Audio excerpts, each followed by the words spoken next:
गर्वाचा मुद्दा लागून ते त्यांचे स्वागत करतील। वंदे भारतीय जनता पार्टीचा जय श्रीराम। प्रकाशभाऊ तेलगोटे परंतु जे बाबासाहेब आंबेडकरांचं संविधान जो पक्ष मानतो तो पक्ष भारतीय जनता पार्टी आहे। आज भारतीय जनता पार्टीमध्ये प्रवेश केलाय, त्यांच्यासह शेकडो त्यांचे समर्थक सगळ्यांना माहिती आहे कसे समाजासाठी झटणारा कार्यकर्ता म्हणून ज्यांची ओळख आहे आपले प्रकाशभाऊ तेलगोटे गेल्या अनेक वर्ष सामाजिक क्षेत्रात काम करतात म्हणून त्यांनी अतिशय चांगले काम केले।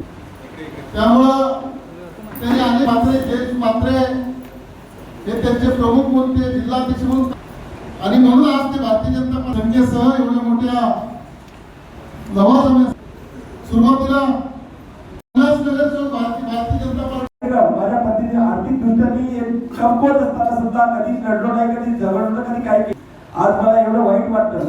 कल्याण डोंबिवली महानगरपालिकेच्या निवडणुका जेव्हा आल्या तेव्हा असं वाटत होतं की कुठेतरी आपण निवडणूक लढवावी, कारण एवढे 4.5 वर्ष आपण काम केले।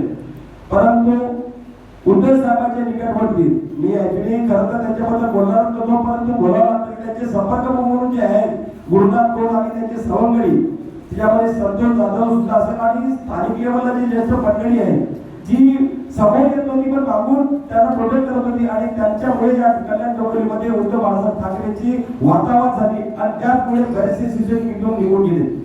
मी आज इथे येत असताना मी माझ्या हृदयावर खूप मोठा दगड ठेवलेला आहे, परंतु मला माहिती आहे दादांच्या संदर्भात सांगायचं तर अख्ख्या डोंबिवलीकरांना माहिती आहे की दादांचं वागणं काही असलं तरी ते कुठल्याही पक्षात असलं तरी त्याच्या पाठीशी सावली सारखे न दिसता उभे राहणारे रवींद्र दादा आहे।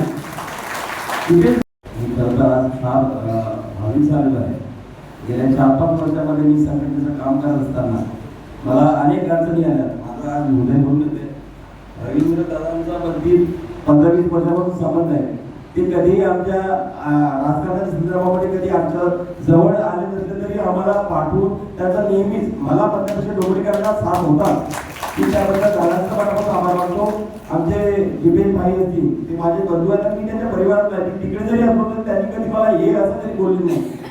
परंतु या 4-4.5 वर्षामध्ये मी जे काम केलंय सगळ्यांना जीवनामधून इथं विश्वनिर्माण केल्या पक्षीला शाखा नव्हती माझ्या केसेस झाल्या, बरंच काही माझ्या अडचणी आल्या। त्या काळामध्ये प्रतिकूल परिस्थितीमध्ये मी एकापासून हजारो शिवसेने